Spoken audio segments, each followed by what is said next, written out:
Huwag niyo munang i-flush ang inidoro. Kung ganito ang itsura ng dumi ninyo, maaaring nagsimula na ang pancreatic cancer. Pumunta agad sa ospital. Magandang araw. Ako si Dr. Victor Pascual, isang gastroenterologist na may 17 taong karanasan at nakagamot na ng mahigit 3,500 pasyenteng may pancreatic cancer. 2 taon na ang nakalilipas, isang 64 anyos na Ginoo si Roberto Berto Cruz mula sa Quezon City ang isinugod sa emergency room. Stage 4 pancreatic cancer. Wala nang magawa. Doc, sabi niya, 6 na buwan nang nag-iba ang kulay ng dumi ko pero binaliwala ko. Hindi ko alam na senyalis na pala to ng cancer. Pumanaw si Ginoong Cruz makalipas ang 3 linggo. Doc, sana wala nang ibang matulad sa akin, sabi niya. Mula noon sinasabi ko na ito sa lahat ng aking pasyente. Bago i-flush ang inidoro, tingnan niyo muna ng 3 segundo. Kung makita niyo ang senyalis na ito, pumunta agad sa akin. Isang 68 anyos na ginang mula sa Cebu City, si Jinga. Susan Reyes ang tumawag sa akin isang madaling araw. Doc, nakita ko na po yung senyalis. Agad namin siyang sinuri. Stage 1 pancreatic cancer. Matagumpay ang operasyon. Ngayon nag-aasikaso na siya para sa unang kaarawan ng kanyang apo. Mga kaibigan, sa loob ng 20 taon kong panggagamot, 82% ng mga pasyente ko ang hindi napansin ang senyalis na ito sa inidoro. Ibig sabihin, 82% sa kanila ay maaring nabuhay kung tiningnan lang nila ang kanilang inidoro. Kung panonoorin ninyo ang video na ito, hanggang dulo maiiwasan ninyo ang pancreatic cancer. Makakatipid kayo ng 500,000 piso sa gasto sa ospital. Mag-subscribe at i-like ang aming channel na Araw-Araw na Kalusugan para pinakamabilis na matanggap ang mga babala ng cancer. Mag-comment ng numero 1 kung tinitingnan ninyo ang inyong dumi bago i-flush at numero 2 kung hindi. Handa na ba kayo? Mula ngayon ipapakita ko sa inyo. Kung kahit isa lang sa 5 kulay ng dumi na ito ang lumabas, pumunta agad sa ospital sa araw na yon. 5 pwesto po lang dumi na may dugo. Pagkatapos ninyong gumamit ng banyo, kung may mapansin kayong matingkad na pulang dugo sa tissue, ano ang iisipin ninyo? Naku, may problema yata sa akin. Kailangan ko na bang magpatingin sa doktor? Yan ba ang nasa isip nyo? Bigla kayong kinakabahan at hindi makatulog sa gabi. Araw-araw meron akong hindi bababa. Sa 3 pasyenteng ganyan ang nararamdaman. 9 na tao sa isang buwan. Halos 1,000 tao sa isang taon. Nung nakaraang tagsibol, isang 71 anyos na ginang mula sa Davao City, si Ganing.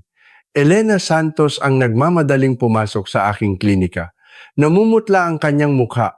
Mahigpit niyang hinawakan ang kamay ko. Doc, may dugo po sa inidoro. Kasing pula ng tomato juice, nanginginig niyang sabi.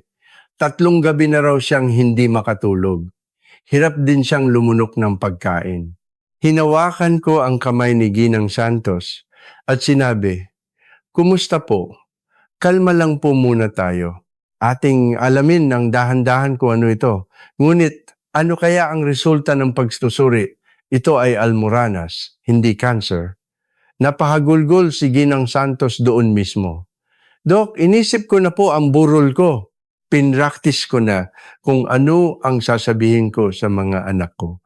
Naisip ko na ring ayusin ang bank account ko. Labis akong naawa sa kanya.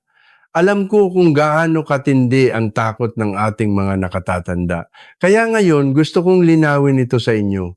Sana ay mabawasan ang inyong takot. Mga kaibigan, magugulat kayo sa estadistika. Sa bawat 10 taong pumupunta sa ospital dahil sa pulang dumisyam sa kanila ay may almoranas lamang. Isa lang ang may cancer. Isipin nyo na lang, may 10 senior citizen sa isang pagtitipon. 9 sa kanila ay maaaring maging panatag. Ibig sabihin, 90% ay walang dapat ikabahala. Bakit? Dahil ang matingkad na pulang dugo ay nangangahulugang malapit lang sa labasan ng puwit ang pinanggagalingan nito. Pumutok lang ang isang ugat malapit sa butas ng puwit. Nangyayari ito kapag masyadong umere dahil sa constipation, matagal na pag-upo sa inidoro o dahil sa matigas na dumi. Wala itong kinalaman sa malalim na bahagi ng bituka o pancreas. Para bang nasugatan ka lang sa may pintuan, hindi sa loob ng bahay. Ngunit may isang napakahalagang bagay dito. Anong klase ng pula? Ito ang magdidikta ng buhay at kamatayan. Ito ang natutunan ko sa 15 taong pagtingin sa mga pasyente. Matingkad ba itong pula na parang tomato juice? Konti lang ba ang nasa tissue? Malinis ba ang tubig sa inidoro? Pero may dugo lang sa tissue? Kung gayon, malamang almoranas iyan. 90% na tsansa, maaari kayong mapanatag. Ito ay ebidensya na ang dugo ay galing lamang malapit sa butas ng puwit. Sa kabilang banda, naging kulay pula ba ang buong tubig sa inidoro? Ang dugo ba ay humalo sa dumi? Mayroon bang namuong maitim na dugo? Iba na iyon. Maaring hindi ito sa labasan ng puwit kundi sa loob. Sa ganitong kaso, pumunta agad sa ospital. Huwag ipagpaliban. Kung gayon, ano ang dapat gawin kung almoranas lang? Ang sagot ay sitz bath. Simple lang, ibabad ang inyong puwit sa maligamgam na tubig. Ang tamang temperatura ay yung komportable sa kamay ninyo, mga 38 hanggang 40 degrees Celsius. Huwag masyadong mainit dahil baka mapaso kayo. Gawin ito 3 beses sa isang araw pagkatapos kumain sa umaga, tanghali at gabi. 5 minuto sa bawat beses ay sapat na. Kung lalampas sa 10 minuto, baka manuyo ang inyong balat. Huwag na huwag maglalagay ng sabon o anumang panlinis. Malinis na tubig lang ang kailangan. Ganoon din ang nangyari kay G. Manuel Manny Garcia, 69 anyos mula sa Pasig City. Natakot siyang pumunta sa akin dahil sa pulang dugo pero almoranas lang pala. Itinuro ko sa kanya ang paraan ng sitz bath. Makalipas ang 1 linggo, tumawag siya. Dok, gumagaling na po ako. Wala nang dugo. Pagkalipas ng 2 linggo, bumalik siya na may ngiti sa mukha. Dok, tuluyan na pong nawala. Hindi na ako takot gumamit ng banyo. Bumalik na rin ang gana ko sa pagkain. Nakapamasyal na kami ng apo ko sa parke. Labis akong natuwa noon. Isang simpleng paraan lang pala ganito, nakalaki ang pagbabago sa isang tao. Kaya kung makakita kayo ng pulang dugo, subukan muna ang sitz bath. Gawin ito ng tuloy-tuloy sa loob ng 2 linggo. Mga kaibigan ng ika, pimampuesto ay kadalasang hindi dapat ikabahala. Siyam sa 10 tao ay okay lang. Sitz bath lang sa loob ng 2 linggo ang kailangan. Hindi na kailangan gumastos sa ospital. Pwede itong gawin sa bahay. Isang malaking palanggana lang ang kailangan. Ngunit hindi dito nagtatapos. Mula sa ika, 4 na pwesto, ibang-iba na ang usapan. Ang ika, 4 na pwesto ay isang senyales na hindi dapat baliwalain. Simula ngayon, mag-focus po tayo. Ika, 4, pwesto dumi na. Parang dumi ng kuneho. Pag upo ninyo sa inidoro pa isa-isang, nahuhulog ang bilog-bilog na dumi. Parang dumi ng kuneho. Maliit at matigas na parang holen.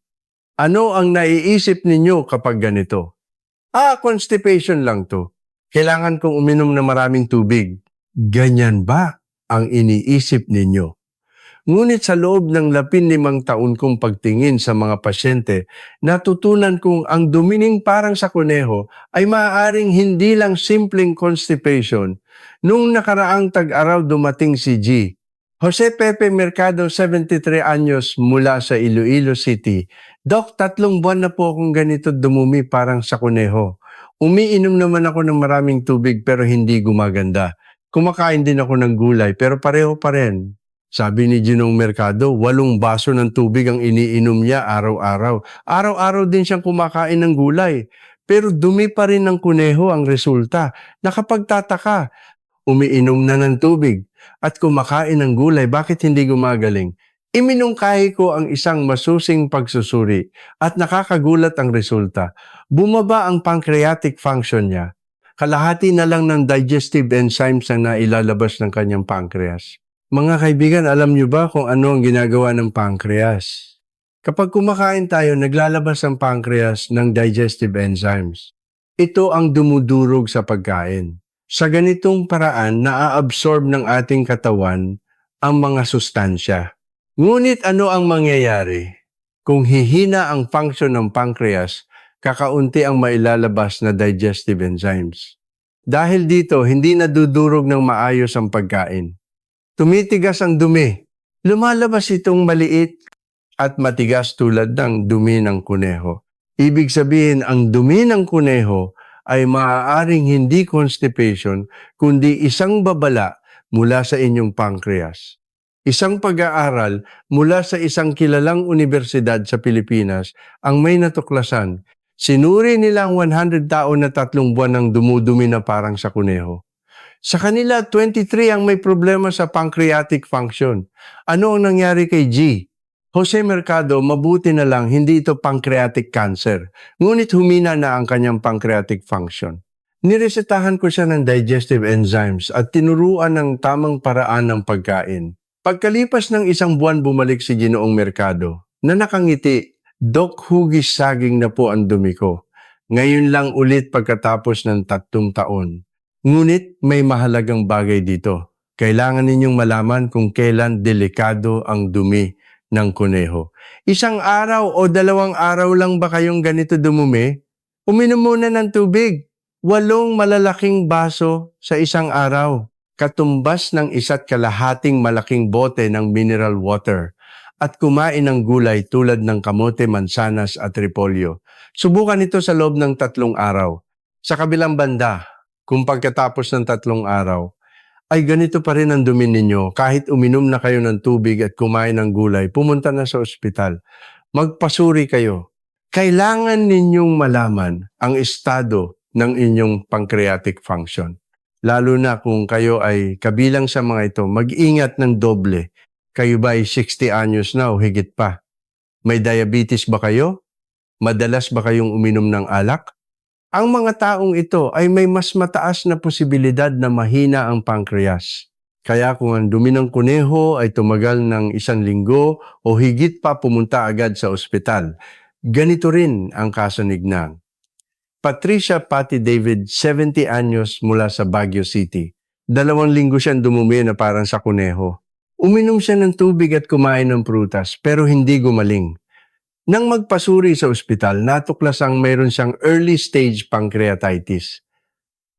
Mabuti na lang at maagang natuklasan at nagamot.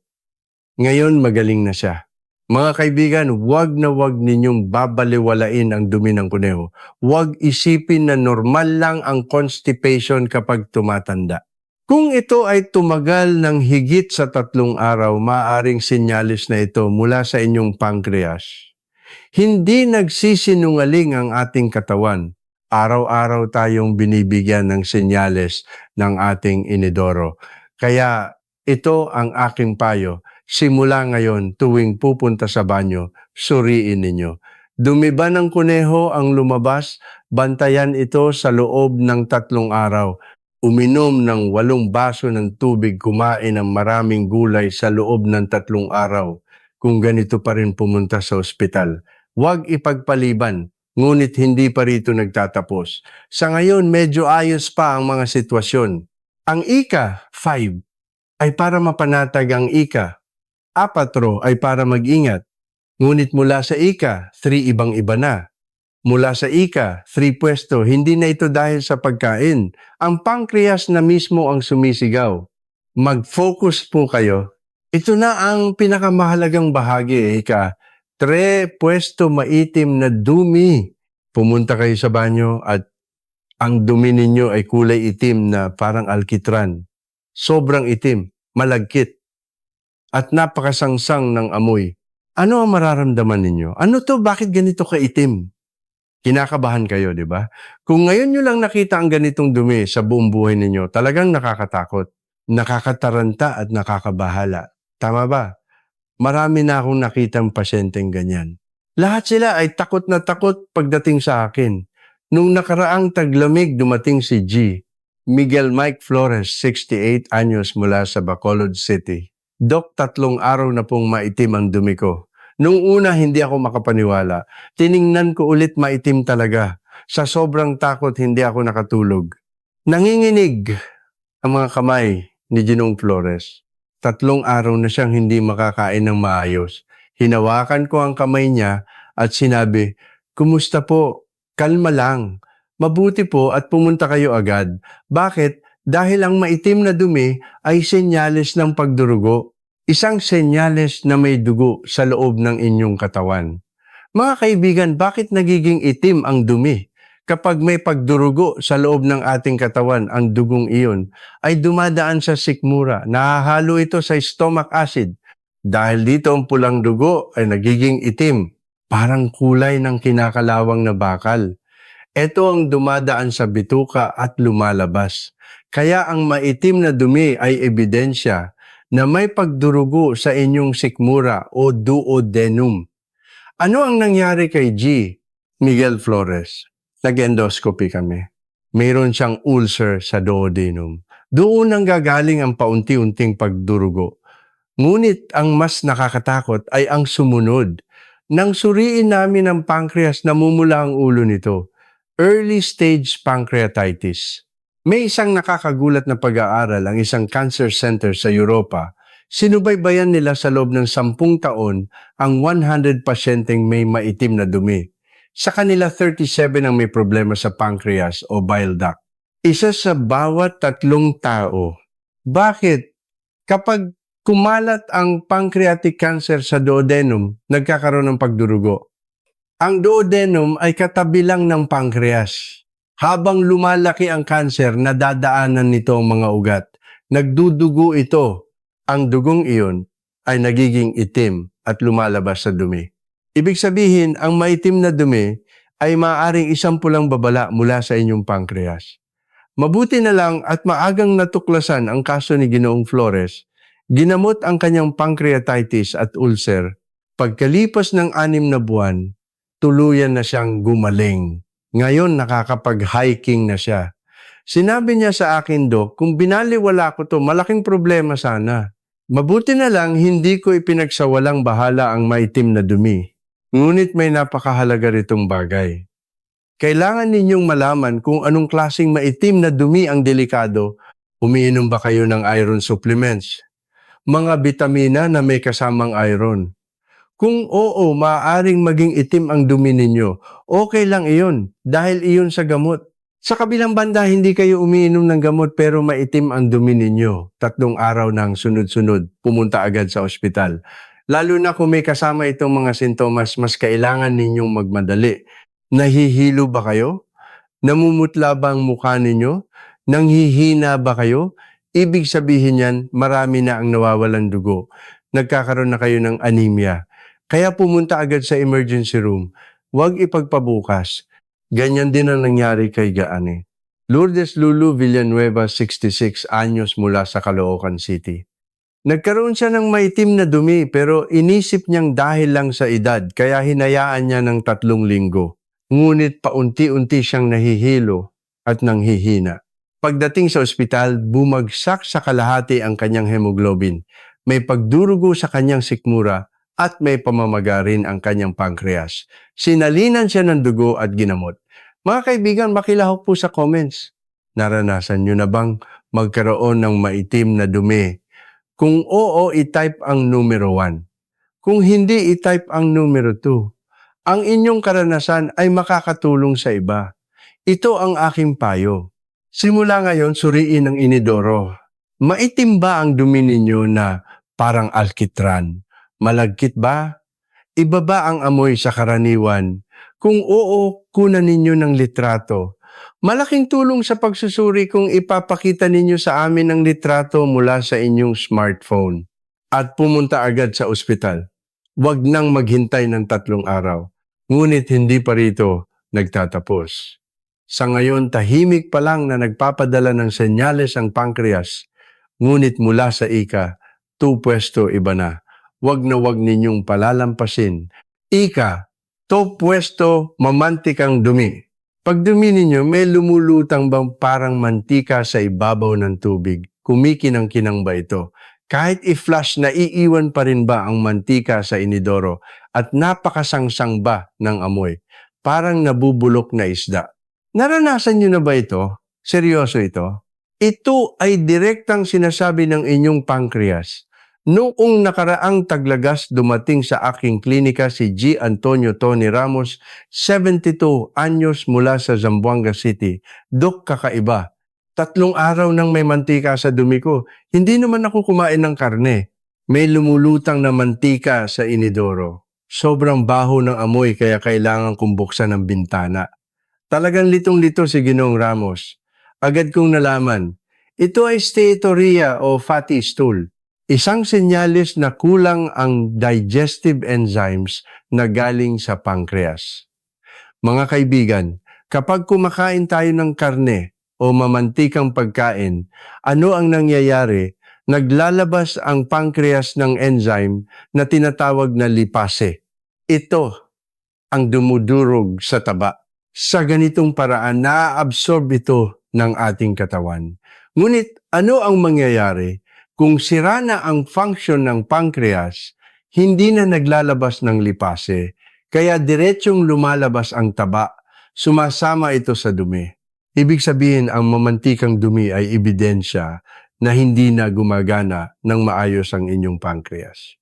Ano ang nangyari kay G. Antonio Ramos? Nagpa-CT scan kami. Mayroon siyang bukol sa buntot ng pancreas. Maliit pa lang, 2 cm, kasing laki ng barya. Mabuti na lang at nasa maagang yugto. Agad siyang naoperahan. Ngayon, ganap na siyang magaling. Sabi niya sa akin, Dok, kung hindi dahil sa mantika, hindi ko malalaman. Wala akong ibang sintomas, hindi masakit. Pero yung mamantikang dumi ang nagligtas sa akin. Natuklasan ng isang grupo ng mga mananaliksik sa Amerika ang isang nakakagulat na bagay. Sinuri nila ang 100 pasyenteng may mamantikang dumi.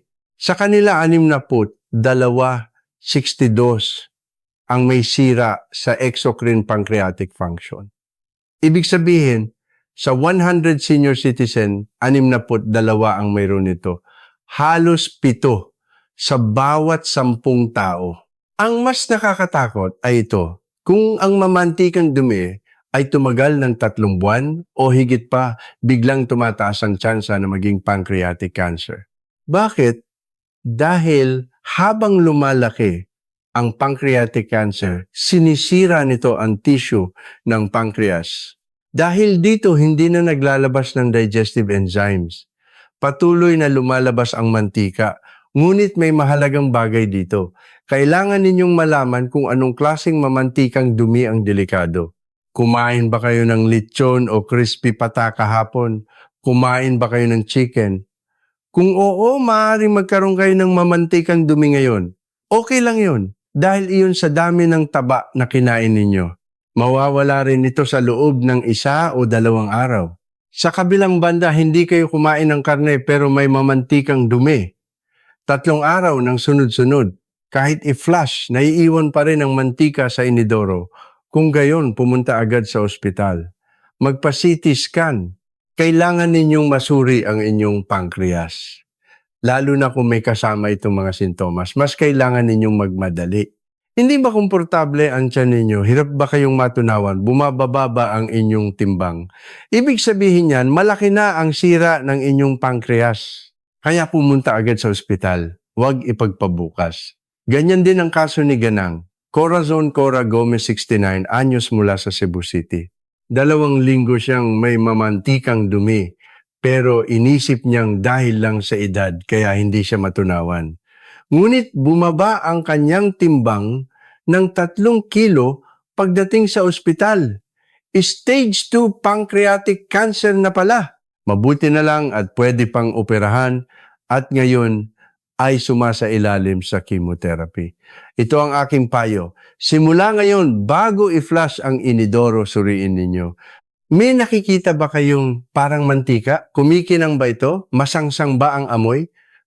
Kung oo, bantayan sa loob ng 3 araw. Kung hindi naman kumain ng mamantikang pagkain pero tuloy-tuloy pa rin kunan ng litrato at pumunta sa ospital, mas maaga, mas mabuti. Ngunit hindi pa rito nagtatapos. Ang mga sinabi ko ay hanggang ika. 2 pwesto pa lang. Meron pang ika 1 pwesto. Kung lumabas ang nasa ika, 1 pwesto, 99% ang tsansa na mayroon ng pancreatic cancer. Ito ang senyales na hindi napansin ni G. Roberto Cruz. Ito ang dahilan kung bakit nabuhay si G. Ingang. Susan Reyes. Ika, 1 pwesto duming kulay abo o putik. Pag dumi ninyo, kulay tokwa ba ito? Kulay semento, kulay abo. Hindi puti, hindi rin dilaw, kundi kulay abo. Parang putik. Nakakita na ba kayo ng ganitong dumi? Kung oo, ang video na ito ang magliligtas sa inyong buhay. 2 taon na ang nakalilipas si G. Roberto Berto Cruz. 64 anyos mula sa Quezon City. Siya ang una kong nabanggit. 6 na buwan nang nakikita ni Ginoong Cruz ang kulay abong dumi. Ngunit binaliwala niya ito dahil lang siguro sa katandaan. O hindi lang ako natunawan. Ganyan daw ang inisip niya. Pagkalipas ng 6 na buwan, isinugod si Ginoong Cruz sa emergency room. Stage 4 pancreatic cancer. Naninilaw na ang buong katawan niya. Jaundice. Wala nang magawa. Pumanaw si Ginoong Cruz makalipas ang 3 linggo. Tinanong ko noon ang pamilya niya, kailan pa po nagsimula ang kakaibang nararamdaman niya? Umiiyak na sumagot ang pamilya. 6 na buwan na pong kulay abo ang dumi niya. Pero hindi namin alam. Hindi namin alam na senyales na pala iyon ng cancer. Mga kaibigan, nadurog ang puso ko. Kung nalaman lang nila ang tungkol sa kulay abong dumi, maaaring nailigtas pa si Ginoong Cruz. Bakit nagiging kulay abo ang dumi? Dahil sa abdo bile, ang ating atay ay naglalabas ng abdo. Ang abdo ay kulay dilaw. Bumababa ito sa bituka at humahalo sa dumi. Kaya nagiging kulay kape ang dumi. Ngunit ano ang mangyayari kung barado ang bile duct dahil sa pancreatic cancer? Hindi na makakababa ang abdo. Dahil dito hindi na nakukulayan ng dumi. Lumalabas itong kulay abo. Ibig sabihin ng kulay abong dumi ay ebidensya na barado ang inyong bile duct. 99% na tsansa may bukol sa ulo ng inyong pancreas. Isang kilalang medical center sa Amerika ang gumawa ng diagnostic criteria. Kulay abong dumi plus ihing kulay cola. Kung sabay itong lumabas 99% na may bukol sa ulo ng pancreas. Bakit nagiging kulay cola ang ihi? Dahil ang abdo sa halip na pumunta sa bituka ay napupunta sa dugo. Dumadaloy ito sa bato kidneys at lumalabas sa ihi. Kaya nagiging maitim na kape parang cola ang kulay ng ihi. Sa kabilang banda, nabuhay si Gnang. Susan Reyes, 68, anyos mula sa Cebu City. Bakit? Dahil pagkakita niya ng kulay abong, dumi agad siyang pumunta sa ospital. Itinuro ko kasi ito sa kanya sa klinika. Kapag kulay abo ang dumi ninyo, pumunta agad sa akin.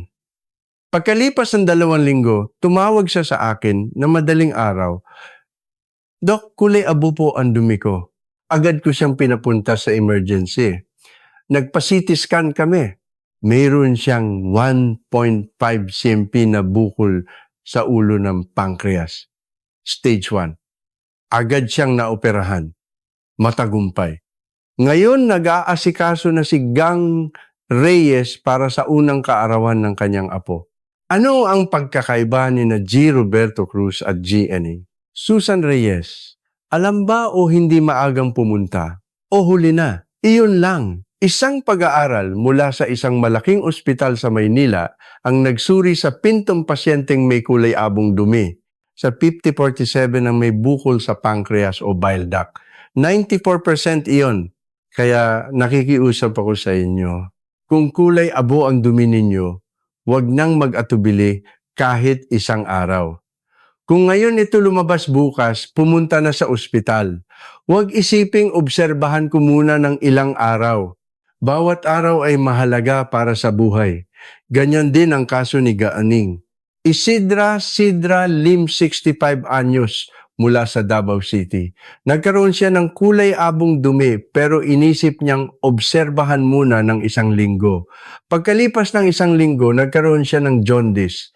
Pagdating sa ospital, stage 3 pancreatic cancer na. Naoperahan siya, pero mahirap ang chemotherapy. Sabi niya sa akin, Dok, sana pumunta na ako agad. Hindi ko alam na ganito kahalaga ang 1 linggo. Ito ang aking payo. Ngayon din pumunta sa banyo at suriin. Kulay abo ba ang dumi ninyo? Kulay kola ba ang ihi ninyo? Naninilaw ba ang puti ng inyong mata? Makati ba ang inyong balat? Kung kahit isa lang dito ang nararanasan ninyo, pumunta agad sa ospital ngayon din. Pumunta sa emergency room. Huwag ipagpabukas. Mga kaibigan, hindi nagsisinungaling ang inidoro. Araw-araw nagpapadala ng senyales ang ating katawan. Huwag ninyong palampasin ang mga senyales na iyon. Huwag matulad kay G. Roberto Cruz. Matuto kay G. Inging, Susan Reyes at mabuhay. Ngayon mga kaibigan, nasabi ko na ang 5 kulay ng dumi, ano na ang gagawin ninyo? Simula ngayon, isa lang ang kailangan ninyong gawin. Bago i-flush ang inidoro, tingnan ito ng 3 segundo. 3 segundo lang. Gumamit ba kayo ng banyo sa umaga? Tingnan ng 3 segundo pagkatapos mananghalian. Tingnan ng 3 segundo pagkatapos maghapunan. Tingnan ng 3 segundo. Iyon lang. Ngunit ang 3 segundong iyon ang magliligtas sa inyong buhay. Sa loob ng 11 taon at 3D500 pasyente, may natutunan ako. Ang pancreatic cancer ay halos walang sintomas. Hindi masakit, hindi nakakabagabag. Tahimik lang tong lumalaki, kaya ito nakakatakot. Ngunit isa lang ang hindi nagsisinungaling ang inidoro. Araw-araw nagpapadala ng senyales ang ating katawan. Pulang dumi ba na may dugo? Siyam sa 10 tao almoranas lang, mag-sitz bath. Pero kung lumampas ng 3 araw, pumunta sa ospital. Dumi ba ng kuneho? Uminom ng 8 baso ng tubig, kumain ng gulay. Kung hindi gumaling sa loob ng 3 araw, pumunta sa ospital. Maitim ba ang dumi? Suriin kung umiinom ng iron supplements. Kung hindi naman umiinom ng gamot pero maitim, pumunta agad sa ospital. Mamantikang dumi ba? Isipin kung kumain ng mamantika kahapon. Kung hindi naman pero 3 araw ng sunod-sunod pumunta agad sa ospital. Kulay abo ba ang dumi? Huwag nang mag-atubili kahit 1 araw. Ngayon din pumunta sa emergency room. 99% na pancreatic cancer yan. Mga kaibigan, ang video na to, ang pinakamalaking regalong maibibigay ko sa inyo. Ito ay paraan para makatipid ng 500,000 pesos sa gastos sa ospital. Hindi higit pa roon. Ito ay paraan para protektahan ang inyong buhay. Paraan para makadalo sa kasal ng inyong apo. Paraan para makadalo sa ika-60 kaarawan ng inyong anak. Naalala niyo ba si G. Roberto Cruz? 6 na buwan siyang may kulay abong dumi pero binaliwala niya. Ang resulta, stage 4. Pumanaw siya pagkalipas ng 3 linggo. Sa kabilang banda si GNA, Susan Reyes pagkakita ng kulay abong dumi agad tumawag. Ang resulta, stage 1. Matagumpay ang operasyon. Ngayon nag-aasikaso siya para sa unang kaarawan ng kanyang apo. Ang pagkakaiba nila ay iisa lang. Alam ba o hindi alam? Napanood ba ang video na ito o hindi? Ngayon, pinapanood ninyo ang video na ito. Kaya alam na ninyo. Kailangan na lang ninyong gawin. Tingnan ang inidoro ng 3 segundo bago i-flash. At isa pa, nakikiusap ako. I-share ang video na ito sa inyong pamilya. Ipadala sa inyong mga kapatid. Ipadala rin sa inyong mga kaibigan. Ipakita rin sa mga senior citizens sa inyong komunidad. Ang isang video na ito ay maaaring magligtas ng buhay ng isang tao. Pindutin din ang subscribe button, i-like din. Sabay-sabay tayong mabuhay ng malusog, makilahok din sa comments. Kung simula ngayon ay susuriin na ninyo ang inyong dumi, type ang numero 1. Kung ipapaalam din ito sa pamilya, i-type ang numero 2. Ang inyong pangako ay magbibigay ng lakas sa iba. Sa loob ng 11 taon, marami na akong iniyak dahil sa mga pasyente ko. Paulit-ulit kong sinasabi, bakit ngayon lang kayo pumunta? Ngunit ngayon iba na dahil alam na ninyo. dahil napanood na ninyo ang video na to. Ang dahilan kung bakit ako naging doktor ay iisa lang, gusto kong magligtas ng buhay. Ngunit kahit gaano kaganda ang operasyon, kahit gaano kahusay ang gamot, kung huli na wala nang silbi, ang maagang pagtuklas ang sagot. Kaya kayo ang unang dapat makaalam. Bago pumunta sa ospital, kayo muna ang unang sumuri sa bahay. Huwag palampasin ang mga senyales na araw-araw ibinibigay ng inidoro simulan ngayon. Pagpunta sa banyo sa umaga, tingnan ng 3 segundo. Iyon lang. Ang maliit na ugaling iyon ang magpapahaba ng inyong buhay ng 10 taon. Magbibigay sa inyo ng oras kasama ang inyong mga apo. Sabay-sabay tayong tumanda ng malusog. Sabay-sabay tayong umabot sa 100 taong gulang bago i-flush ang inidoro 3 segundo. Tandaan ito, simula ngayon. Maraming salamat sa inyong pakikinig. Palagi akong nasa panig ninyo. Taos puso kong hinahangad na mabuhay kayo ng malusog. Magkita-kita tayo sa susunod na may mas magandang impormasyon. Manatiling malusog.